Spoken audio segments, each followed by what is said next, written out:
Assalamualaikum warahmatullahi wabarakatuh. Selamat datang di Demit Horor, tempat di mana kisah gaib, teror malam, dan misteri dunia lain diungkap tanpa ampun. Di sini, kamu akan mendengar cerita-cerita yang tak hanya bikin merinding, tapi juga bisa menghantui tidurmu. Suara bergema pelan, efek suara langkah kaki atau pintu berderit, matikan lampu. Pasang headsetmu, dan bersiaplah, karena kamu sedang memasuki dunia Demit Horor. Nada berubah sedikit lebih santai tapi tetap misterius. Jangan lupa untuk like, komen, dan subscribe agar kamu gak ketinggalan kisah-kisah horor terbaru dari kami. Dan ingat, di balik setiap cerita, selalu ada sesuatu yang mengintai. Di sebuah kampung di Madura, ada seorang janda bernama Ibu Indah. Usianya sudah 44 tahun. Ia hidup sederhana bersama 3 anaknya. Suaminya sudah lama meninggal karena sakit keras. Sejak saat itu Ibu Indah banting tulang seorang diri demi menghidupi keluarganya. Setiap hari, ia berjualan set Padang dengan tambahan keripik singkong. Meski bukan asli orang Padang, racikan bumbu set buatannya cukup lezat dan khas. Apalagi ditambah keripik singkong renyah yang selalu ia goreng sendiri. Justru karena unik itu, dagangan Ibu Indah dulu selalu ramai pembeli. Warung sederhananya yang hanya berupa tenda pinggir jalan hampir tak pernah sepi. Para pelanggan datang dari berbagai tempat. Ada yang bilang set buatan Ibu Indah punya rasa yang kuat, bumbunya gurih, dan keripik singkongnya jadi pelengkap yang bikin nagih. Dengan hasil dagangan itu, ia bisa menyekolahkan anak-anaknya meski pas-pasan. Namun, kebahagiaan itu mulai goyah ketika muncul pesaing baru bernama Pak Tio. Warung satu milik Pak Tio tidak jauh dari warung Ibu Indah, hanya sekitar 200 meter. Awalnya Ibu Indah tak terlalu memikirkan, karena ia yakin pelanggan setianya tidak akan berpaling, tapi dugaan itu salah. Pak Tio ternyata punya strategi yang cerdik. Ia menambahkan menu baru yang belum ada di daerah itu. Bumbunya lebih beragam, dagingnya empuk, dan ia pandai menarik perhatian pembeli dengan gaya ramah dan penuh senyum. Hanya dalam hitungan minggu, warung Pak Tio mulai ramai. Para pelanggan yang dulu setia pada Ibu Indah, satu persatu pindah. Mereka membicarakan betapa enaknya set buatan Pak Tio. Bahkan ada yang terang-terangan berkata, "Bu, set Pak Tio lebih gurih." "Maaf ya, saya sekarang langganan di sana." Kata-kata itu menusuk hati Ibu Indah. Hari-hari berikutnya menjadi mimpi buruk baginya. Warung yang dulu ramai kini sepi. Kursi-kursi kosong, piring bersih tak terpakai, hanya ada 2 atau 3 pembeli yang datang. Bahkan ada hari di mana tidak ada seorang pun yang mampir. Ibu Indah duduk termenung di kursinya, menatap panci kuah set yang masih penuh dan keripik singkong yang tak tersentuh. Ia merasa usahanya yang selama ini ia bangun dengan susah payah seperti sia-sia di rumah. Ketiga anaknya mulai merasakan dampak. Uang belanja semakin menipis, kadang hanya bisa makan seadanya. Anak bungsunya sering menangis karena lapar. Anak sulungnya yang duduk di bangku SMA mulai mengeluh tidak bisa membayar uang sekolah. Semakin hari, tekanan itu membuat hati Ibu Indah panas.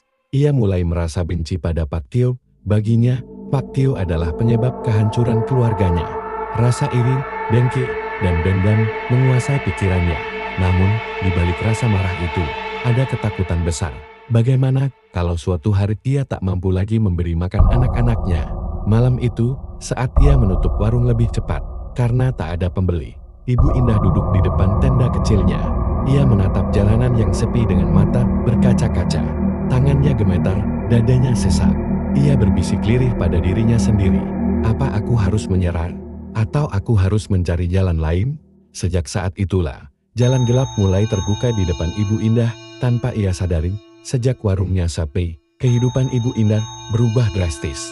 Dulu ia masih bisa tersenyum meski lelah berjualan seharian, tapi kini wajahnya selalu muram. Pendapatan sehari-hari yang tadinya cukup untuk makan dan sedikit menabung, kini bahkan tak bisa untuk membeli beras setiap pagi.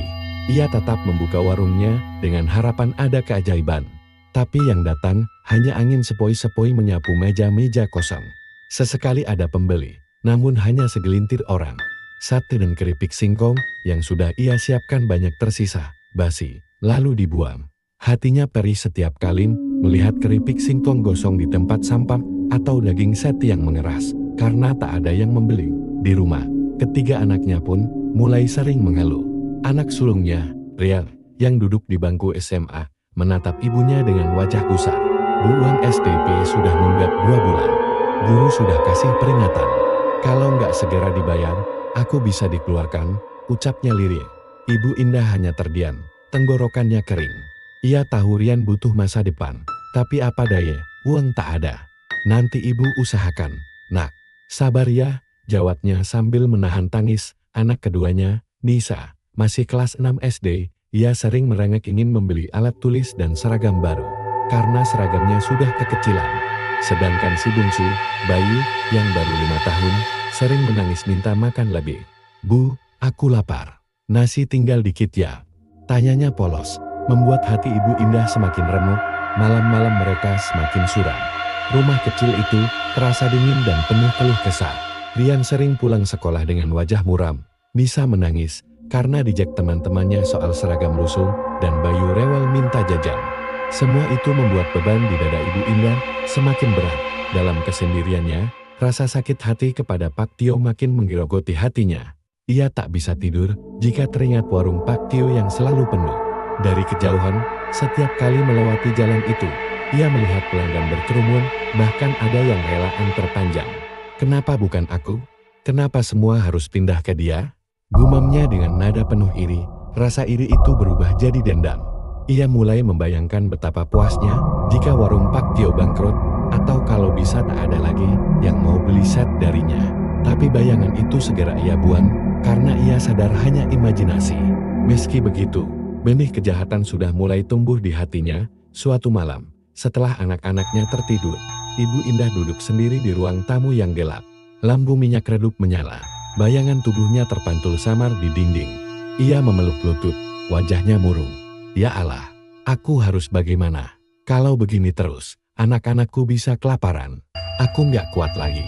Bisiknya, suara tercekat seakan tercekik tangisan. Di luar rumah, angin malam berembus kencang, membuat daun-daun bergesekan. Suasana itu semakin membuat hatinya gelisah. Seolah ada sesuatu yang memanggilnya, menawarkan jalan keluar. Tapi entah dari mana datangnya, saat itu pula, Ibu Indah merasa hidupnya ada di persimpangan. Ia bisa memilih menyerah atau mencari cara lain.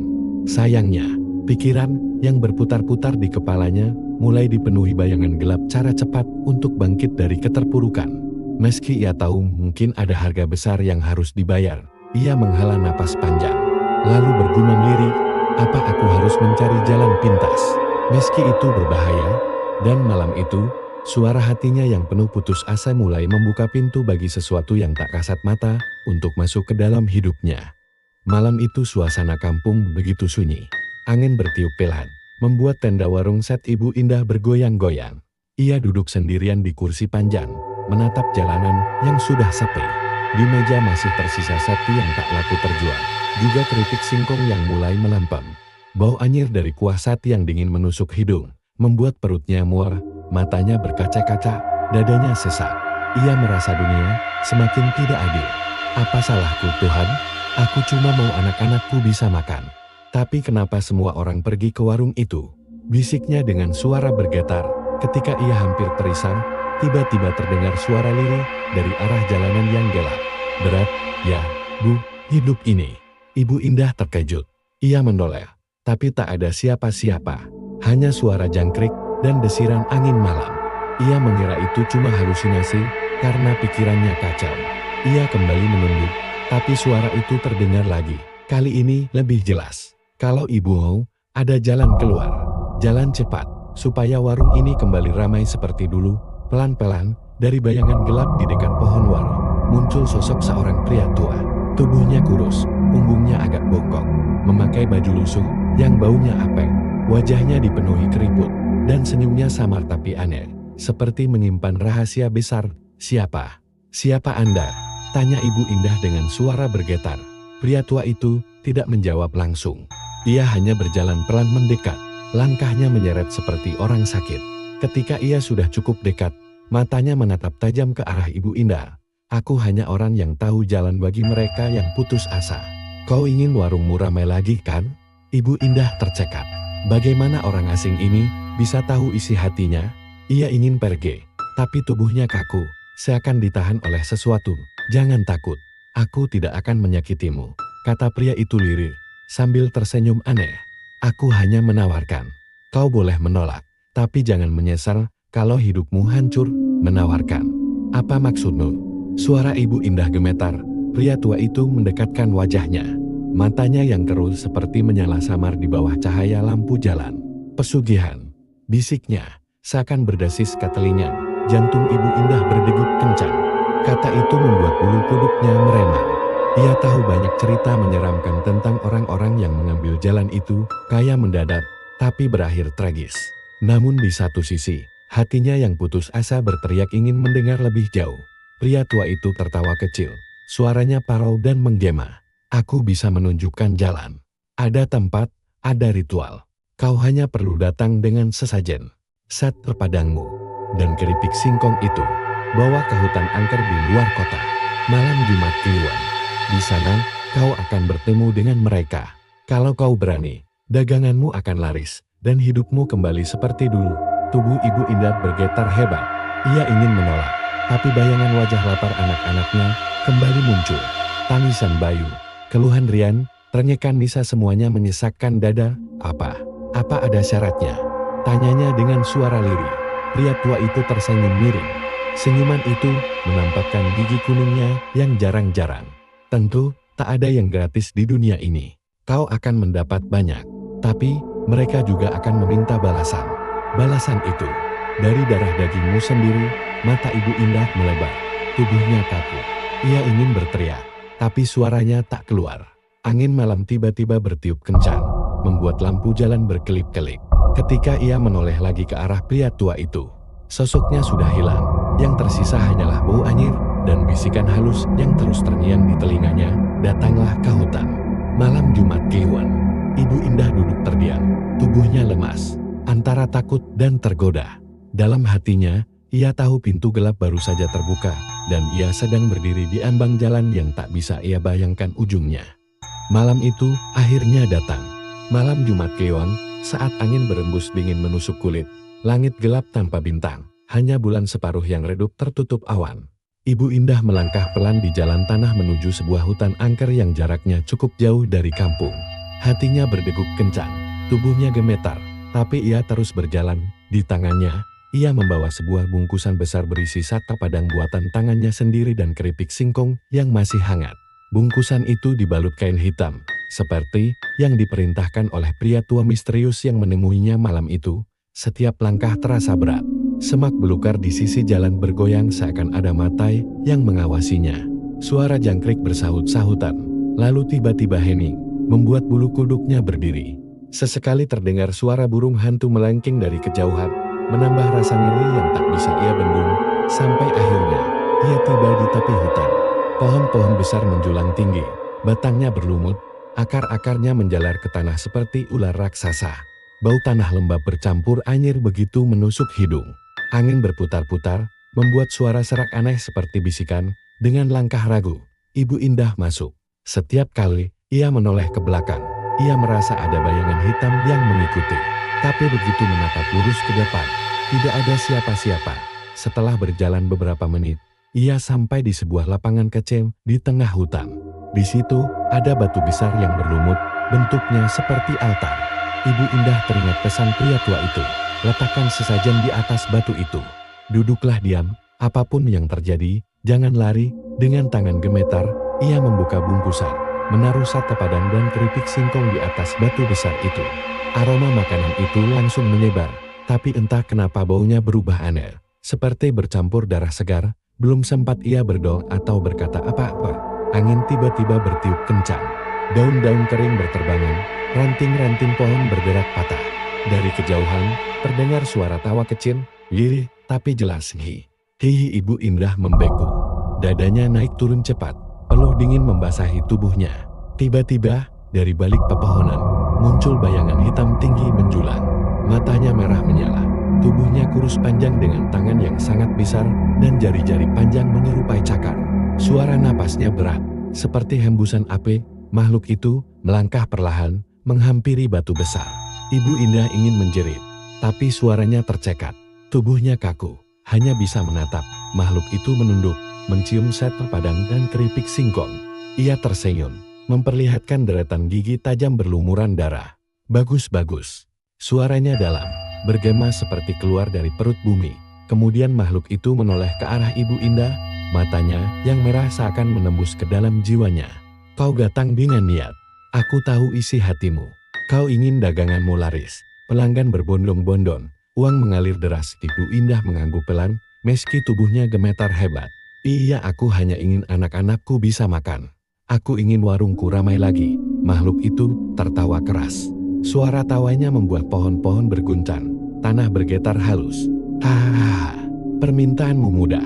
Aku bisa memberikannya. Mulai besok, sat padangmu akan jadi rebutan orang. Keripik singkongmu akan membuat ketagihan. Warungmu tidak akan pernah sepi. Ibu Indah tercekat. Dalam hatinya ada rasa lega bercampur takut. Tapi sebelum ia sempat bersyukur, makhluk itu mentondongkan wajahnya mendekat, hingga bau anyir darah tercium jelas. Tapi ingat, tidak ada yang gratis. Semua harus ada balasan. Ibu Indah menelan ludah. Balasan? Apa yang harus aku lakukan? Tanyanya dengan suara parau. Makhluk itu mengangkat tangannya yang besar, lalu menunjuk ke arah dada Ibu Indah. Tumbal, darah, nyawa, dari keluargamu sendiri. Itu syaratnya. Kau tidak harus memberikannya sekaligus. Aku akan mengambilnya, satu demi satu. Ketika waktunya tiba, tubuh Ibu Indah langsung dingin. Hatinya seperti diremas. Ia ingin menolak, tapi lidahnya keluh.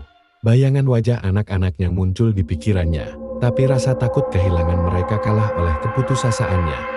Ia teringat pada tangisan bayi yang kelaparan, wajah muram meriang, dan rengekan Nisa. Dengan suara terbata, ia menjawab, "Bah, baik, aku setuju." Makhluk itu tertawa lagi, suaranya bergema mengerikan, "Bagus. Mulai besok, kau akan merasakan manisnya hasil perjanjian ini. Tapi bersiaplah, karena waktuku akan datang menagih." Setelah berkata begitu, makhluk itu lenyap seketika.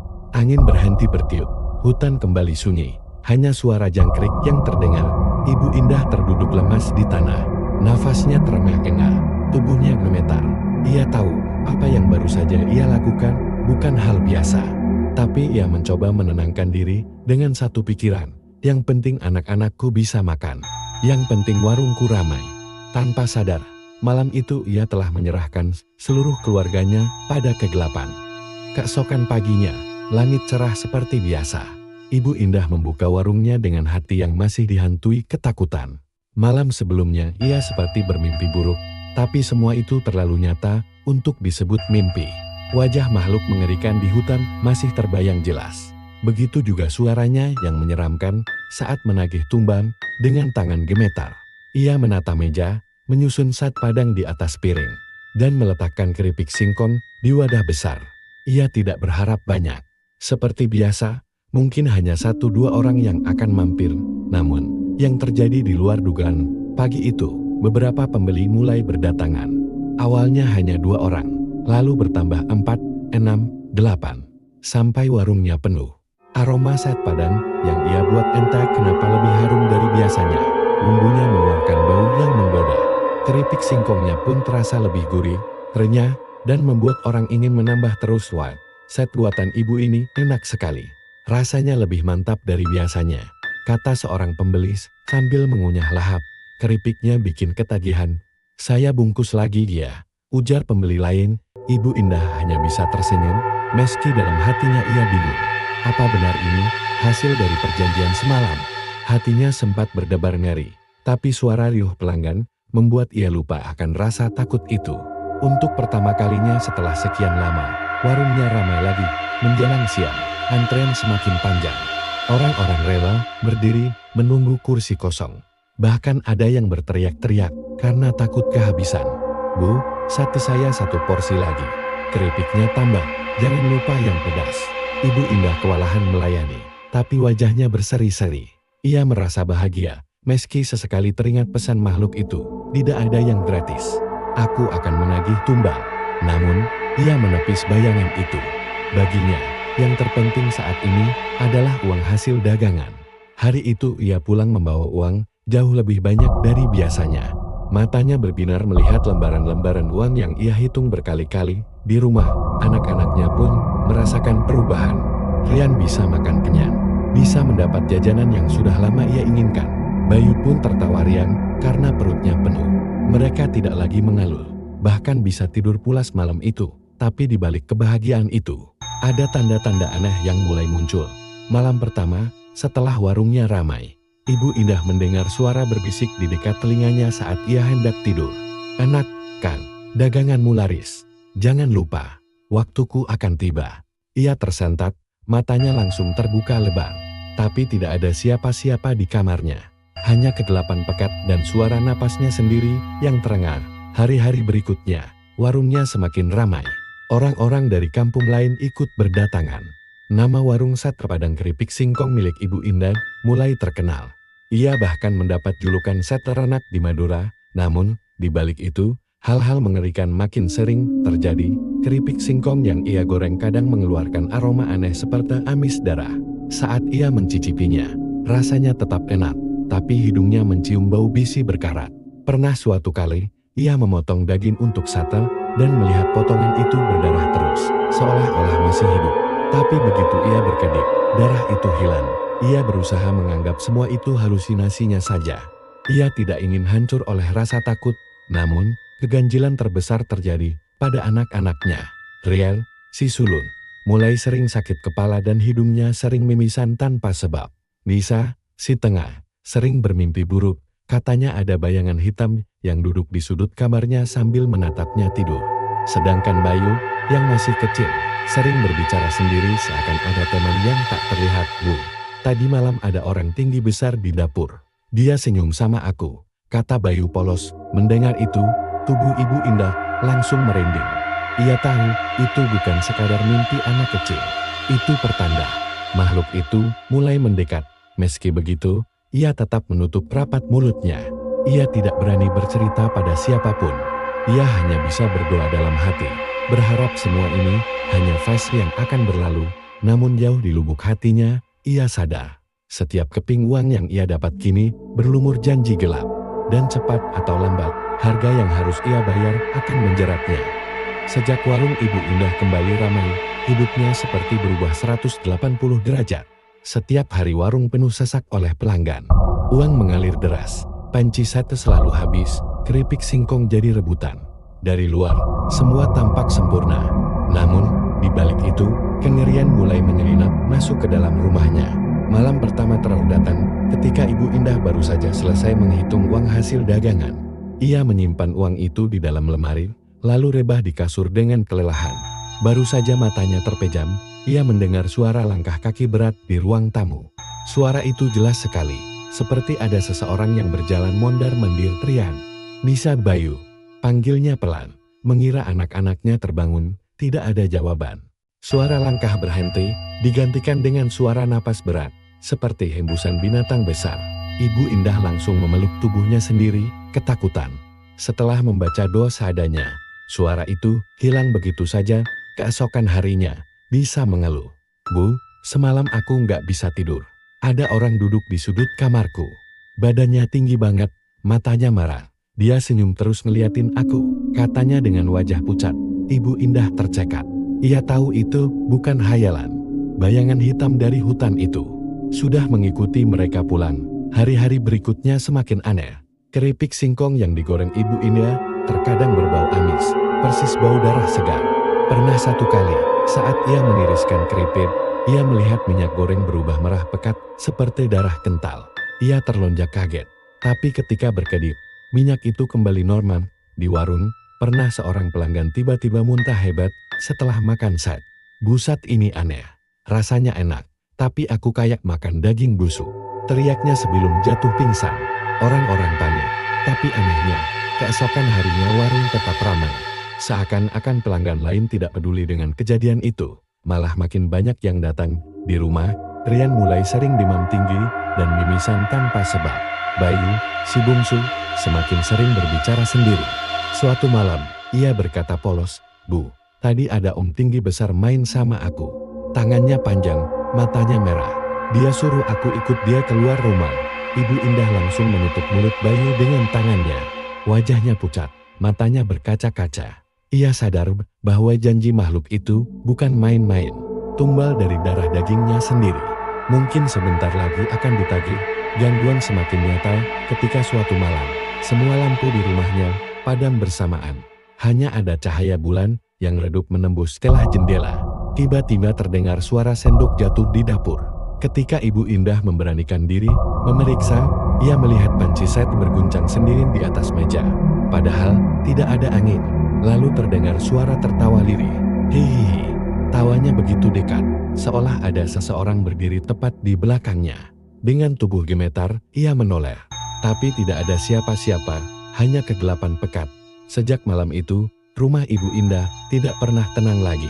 Suara-suara aneh, bayangan yang melintas cepat, bahkan bau amis darah sering muncul tanpa sebab. Nisa sering menangis histeris saat tidur karena mimpi buruk. Rian semakin lemah tubuhnya, dan Bayu mulai sering menjerit ketakutan. Namun meski teror semakin nyata, warung Ibu Indah justru makin ramai. Pelanggan seakan terhipnotis, tidak peduli meski ada kejadian aneh. Ibu Indah pun terjebak dalam dilema. Di satu sisi ia ketakutan setengah mati, di sisi lain dia tak bisa melepaskan warung yang kini membuatnya kaya. Malam demi malam, bisikan itu selalu terdengar di telinganya. Nikmati dulu semua ini. Sebentar lagi, waktuku menagih. Dan Ibu Indah pun tahu, awal teror hanyalah permulaan. Yang lebih mengerikan masih menunggu di depan. Malam itu, hujan turun deras mengguyur desa tempat tinggal Ibu Indah. Angin bertiup kencang membuat genting rumah bergetar. Petir menyambar berulang kali, menerangi sesaat gelapnya rumah. Di tengah suara hujan dan gemuruh langit, terdengar ketukan keras di pintu rumah Ibu Indah. Duk, duk, duk. Ketukan itu berat dan lambat, seolah tangan raksasa sedang mengetuk. Ibu Indah, yang sedang duduk di ruang tamu, langsung merinding. Ia menoleh ke arah pintu dengan jantung berdegup kencang. Rian, Bayu, kalian dengar? Suaranya bergetar, ketiga anaknya keluar dari kamar dengan wajah ketakutan. Ibu, siapa yang datang malam-malam begini? Tanya Rian pelan, tubuhnya gemetar. Ibu Indah hanya menggeleng. Perlahan ia mendekati pintu, tapi sebelum sempat membuka, ketukan itu berubah menjadi suara cakaran. Cakar panjang seperti kuku baja menggores pintu kayu rumahnya. Suaranya memekakkan telinga, cerah. Bayu yang masih kecil menjerit ketakutan, lalu menangis keras. Nisa memeluk adiknya erat-erat. Rian mundur beberapa langkah sambil menutup telinga. Tiba-tiba, tanpa ada yang menyentuh, pintu itu terbuka sendiri dengan keras. Angin dingin berhembus masuk, membuat lampu rumah berkedip KEDP. Dan di sana, berdiri sosok hitam tinggi besar dengan mata merah menyala. Senyum lebar dengan deretan gigi tajam terlihat jelas, meski wajahnya kabur seperti asap. Waktunya. Suara itu berat, bergema seolah berasal dari dalam bumi. Ibu Indah langsung sujud di lantai. Tubuhnya bergetar hebat. Jangan ambil anak-anakku. Aku mohon, jangan. Teriaknya histeris, makhluk itu tertawa panjang. Janji sudah kau buat, Indah, daganganmu ramai, hartamu berlimpah. Sekarang saatnya balasan. Satu dari mereka harus ikut aku. Tiba-tiba Bayu yang masih menangis terangkat ke udara. Tubuhnya melayang, matanya melotot ketakutan. Ia menjerit memanggil ibunya. Bu, tolong aku. Bu, Ibu Indah, dan Nisa berusaha menarik tubuh Bayu, sementara Rian hanya bisa terduduk lemas, karena tubuhnya terasa sangat berat seakan ada yang menindih. Bayu semakin tinggi terangkat, wajahnya pucat, kakinya berayun-ayun di udara. Jangan. Ambil aku saja. Jangan ambil anakku. Ibu Indah berteriak sampai suaranya serak. Makhluk itu tertawa lagi. Lalu Bayu tiba-tiba jatuh keras ke lantai. Tubuhnya langsung kejang-kejang. Mulutnya berbusa. Matanya terbalik putih. Ibu Indah dan Nisa panik. Mencoba menahan tubuh Bayu yang menggeliat tak terkendali. Ini baru awal. Indah, jika kau masih ingin daganganmu ramai, maka satu persatu dari mereka akan jadi milikku. Suara itu perlahan memudar. Sosok hitam itu lenyap bersama angin dingin yang mencekam. Hujan masih deras, namun kini rumah Ibu Indah dipenuhi suara tangis. Bayu pingsan tak sadarkan diri. Nisa terisak memeluk adiknya. Sementara Rian masih terduduk lemas. Wajahnya pucat pasi. Ibu Indah hanya bisa menangis histeris. Di satu sisi ia ingin warungnya tetap ramai. Tapi di sisi lain, ia mulai sadar betapa besar harga yang harus dibayar. Namun, rasa tamak di dalam dirinya belum sepenuhnya hilang. Besok paginya, meski wajahnya sembab karena menangis semalaman, ia tetap membuka warung. Dan anehnya, warung itu tetap dipenuhi pelanggan. Bahkan lebih ramai dari sebelumnya. Di tengah keriuhan itu, Bisikan menyeramkan kembali terdengar di telinganya. Nikmati, Indah, nikmati semua ini. Karena sebentar lagi, aku akan datang lagi, dan kali ini, tidak ada yang bisa menolongmu. Sejak malam mengerikan itu, suasana rumah Ibu Indah berubah total. Tidak ada lagi keceriaan anak-anak, yang ada hanya ketakutan setiap kali malam tiba. Bayu, si bungsu, sejak tubuhnya kejang-kejang malam itu, sering jatuh sakit. Tubuhnya kurus, matanya sayu, dan ia sering mengigau memanggil nama Om Besar bermata merah, yang katanya selalu menemuinya dalam mimpi. Nisa pun tak kalah menderita. Hampir setiap malam ia menjerit histeris karena mimpi buruk. Berkali-kali ia berkata melihat darah menetes dari atap kamarnya. Bahkan ia pernah berteriak karena merasa ada tangan besar yang mencekik lehernya. Saat diperiksa Ibu Indah, leher Nisa benar-benar ada bekas merah seperti cekikan. Sedangkan Rian, anak sulung, mulai berubah sikap. Ia sering murung, jarang bicara, dan pandangan matanya kosong. Suatu sore, ketika membantu di warung, ia tiba-tiba jatuh pingsan di depan pelanggan. Saat tubuhnya diangkat, dari mulutnya keluar darah hitam yang kental. Orang-orang ketakutan, tapi anehnya tetap saja keesokan harinya warung Ibu Indah dipadati pembeli. Seolah-olah ada kekuatan gaib yang membuat orang-orang tidak bisa berhenti datang. Ibu Indah semakin bingung dan putus asa. Malam-malamnya selalu dipenuhi bisikan yang sama. Waktunya dekat. Satu persatu akan jadi milikku. Suatu malam, ketika ia tengah menenangkan Bayu yang menangis ketakutan, tiba-tiba jendela kamarnya terbuka dengan sendirinya.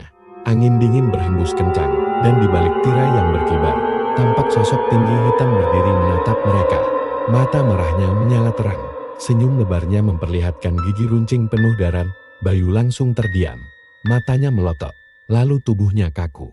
Dari mulutnya keluar suara aneh, suara berat yang jelas, bukan suara anak kecil. Aku sudah menunggu. Tinggal 2 lagi. Ibu Indah menjerit ketakutan, memeluk tubuh Bayu yang gemetar.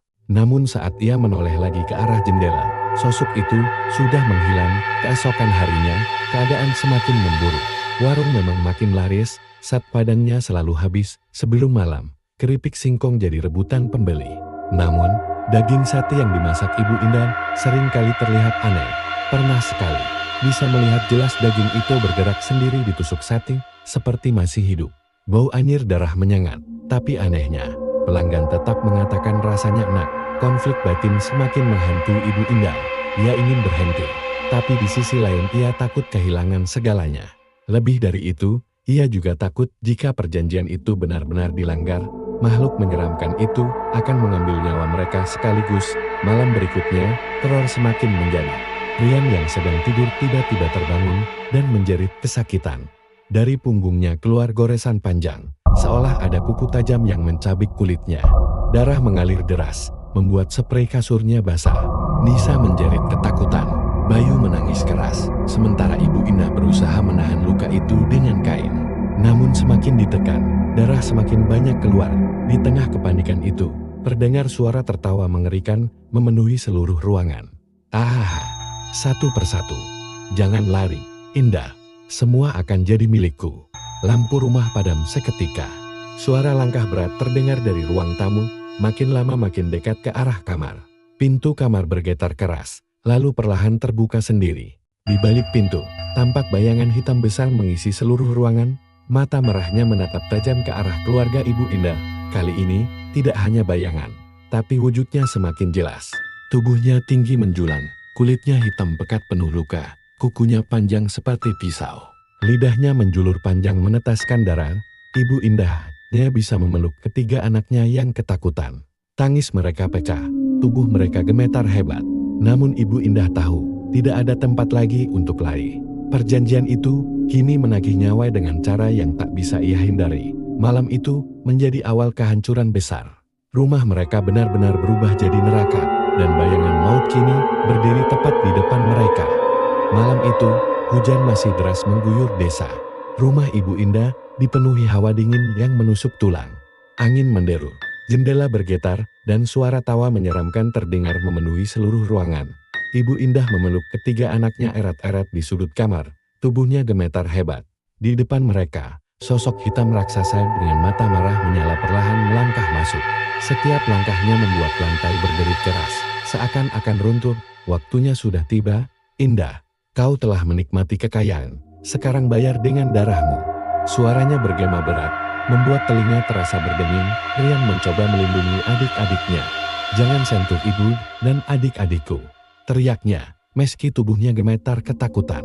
Namun tiba-tiba, kuku panjang makhluk itu mencabik perutnya. Rian jatuh terkapar, darah muncrat membasahi lantai. Nisa menjerit histeris. Bayu menangis memanggil nama kakaknya. Ibu Indah berusaha menutup luka Rian dengan kain, tapi darah terus keluar. Ya Allah, jangan ambil anakku. Jangan. Tangisnya pecah. Makhluk itu tertawa panjang. Lalu ia melirik ke arah Nisan. Gadis malang itu tiba-tiba terangkat ke udara. Tubuhnya melayang seperti boneka. Dari mulutnya keluar suara lirik, "Ibu, tolong." Sebelum tubuhnya terhampas keras ke dinding, kepala Nisa terbentur, darah mengalir dari keningnya. Matanya menatap kosong, nyawanya melayang seketika. "Ah!" jerit Ibu Indah, suaranya pecah menembus deru hujan. Bayu, si bungsu, merangkak ketakutan, mencoba sembunyi di balik meja. Tapi makhluk itu bergerak cepat. Tangannya yang besar dan hitam langsung meraih tubuh kecil Bayu.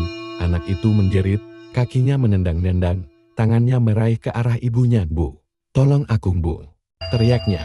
Ibu Indah mencoba meraih tangan anaknya, tapi makhluk itu lebih kuat. Dalam sekejap, tubuh Bayu diremas hingga terdengar suara tulang patah. Jeritannya berhenti. Tubuh kecilnya terkulai tak bernyawa di tangan makhluk itu.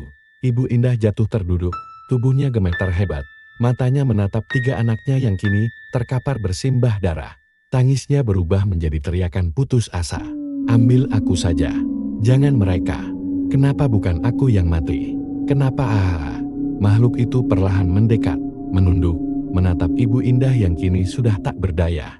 "Kau tamak, Indah, kau sendiri yang memilih jalan ini. Kau sendiri yang menyerahkan keluargamu." Dengan kuku panjangnya, makhluk itu meraih leher Ibu Indah. Ia mengangkat tubuh wanita itu tinggi-tinggi. Lalu dengan satu gerakan cepat cerak, leher Ibu Indah terputus. Darah menyembur deras membasahi lantai dan dinding. Tubuhnya terjatuh ke samping, bergabung dengan anak-anaknya yang sudah lebih dulu meregang nyawa. Rumah itu kini sunyi. Hanya suara hujan dan petir yang masih menggelegar di luar. Bau amis darah memenuhi udara. Makhluk itu berdiri di tengah ruangan, menatap mayat-mayat yang berserakan. Lalu perlahan, tubuhnya menghilang dalam kabut hitam pekat, meninggalkan rumah itu bersama keluarga yang telah mati. Mengenaskan. Esok paginya, warga geger. Mereka menemukan rumah Ibu Indah penuh darah, dengan mayat Ibu Indah dan ketiga anaknya yang sudah membusuk cepat seolah-olah semalam mereka dibantai dengan kejam. Anehnya, di dapur, panci sate masih penuh, dan keripik singkong tersusun rapi di toples. Seakan-akan dagangan itu menunggu pelanggan. Sejak hari itu, warung sate padang keripik singkong milik Ibu Indah tak pernah dibuka lagi. Namun, orang-orang yang nekat lewat di depan rumahnya sering mengaku mencium bau sate terbakar dan suara anak kecil menangis minta tolong. Ada pula yang bersumpah melihat sosok wanita berlumuran darah duduk di depan rumah, menatap kosong ke arah jalan. Pesugihan itu akhirnya menelan habis. Seluruh keluarga Ibu Indah yang tersisa hanyalah kisah mengerikan tentang bagaimana tamak dan jalan pintas bisa berakhir dengan maut yang begitu tragis.